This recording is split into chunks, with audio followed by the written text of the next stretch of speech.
State bank की monetary policy committee ने शरह सूद को 11.5% पर बरकरार रखा है और मॉनेटरी पॉलिसी कमेटी के एलामिये के मुताबिक मैक्रो इकनॉमिक आउटलुक में बेहतरी आई है, मगर इसके बावजूद खतरात बरकरार हैं, जिसमें खास तौर पर सबसे बड़ा खतरा मशरिक़ वस्ता में दोबारा शुरू होने वाले तनाज़े से है।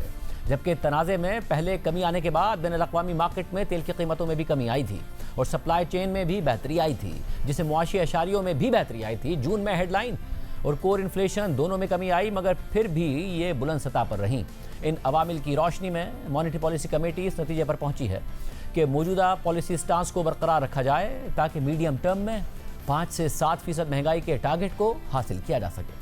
मॉनेटरी पॉलिसी कमेटी के एलामिये के मुताबिक जून 2026 का 18 अरब डॉलर्स के ज़र मुबादला के ज़खायर का टारगेट हासिल कर लिया गया है और इसकी बुनियादी वजह स्टेट बैंक की तरफ से मार्केट से डॉलर्स की खरीदारी, फाइनेंशियल इन्फ्लोज और गुज़िश्ता माली साल में रहने वाला कम करंट अकाउंट खसारा है। दूसरा ये कि स्टैंडर्ड एंड पुअर ने पाकिस्तान की क्रेडिट रेटिंग को अपग्रेड करके बी कर दिया है। कंज्यूमर्स और बिजनेसेस की महंगाई की तवक्कात में कमी आई है, मगर कॉन्फिडेंस इंडिकेटर्स एक मिली जुली तस्वीर दिखाते हैं।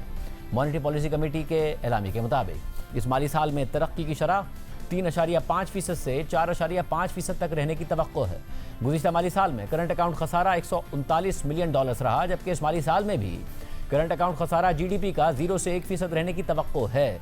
आज इजलास के बाद governor state bank Jamil Ahmed ने यह बात दोहराई कि इस साल दिसंबर तक मुल्क के ज़र मुबादला के ज़खायर 20.2 अरब डॉलर्स हो जाएंगे, जबकि गवर्नर स्टेट बैंक के मुताबिक इस माली साल में तरसीलात ज़र यानी रेमिटेंसेज मजीद इजाफे के साथ 44 अरब डॉलर्स पर पहुंच जाएंगी और इसी वजह से करंट अकाउंट खसारा मुनासिब सतह पर रहेगा। Governor state bank Jamil Ahmed ने मजीद कहा कि गुज़िश्ता बरस में एक्सपोर्ट्स में कमी आई, मगर इस माली साल में एक्सपोर्ट्स में बेहतरी की तवक्को है।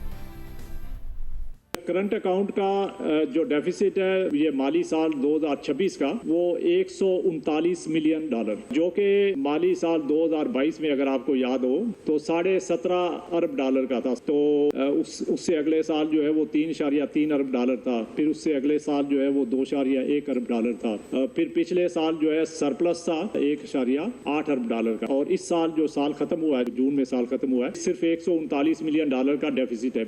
ऑलमोस्ट बैलेंस्ड हमारा करंट अकाउंट है। अगले साल के लिए हम कह रहे हैं कि ये 0 से 1% के दरमियान रहने की तवक्को है। पेट्रोलियम प्राइसेस अगर ठीक रहती हैं तो फिर बहुत बेहतर आउटलुक होगा, अगर उसमें ज्यादा प्रेशर आता है तो फिर उसके हिसाब से इस पे भी इम्पैक्ट आएगा। दिसंबर 2026 में हमने ये कहा था हमारे रिजर्व 20 बिलियन डॉलर 2020, तो आसानी के लिए हमने एक नंबर रखा था जो कि 31 दिसंबर 2026 तक होंगे 20.2 अरब डॉलर, और उसके बाद फिर इसमें मजीद आगे इजाफा होता रहेगा। हमारे जो रेमिटेंसेस है उसमें भी इजाफा होगा। अभी जो साल खत्म हुआ है तो इसमें हमारे रेमिटेंसेस 41.6 अरब डॉलर थे। 41.6 अरब डॉलर से बढ़ के अब हमारा ख्याल ये है कि ये जो साल शुरू हुआ है इसमें हमारे रेमिटेंसेस जो हैं वो 44 अरब डॉलर के होंगे। इसी की वजह से हमारा करंट अकाउंट डेफिसिट जो है वो भी एक मुनासिब सतह पर रहेगा, और साथ साथ जो है वो हमें अपने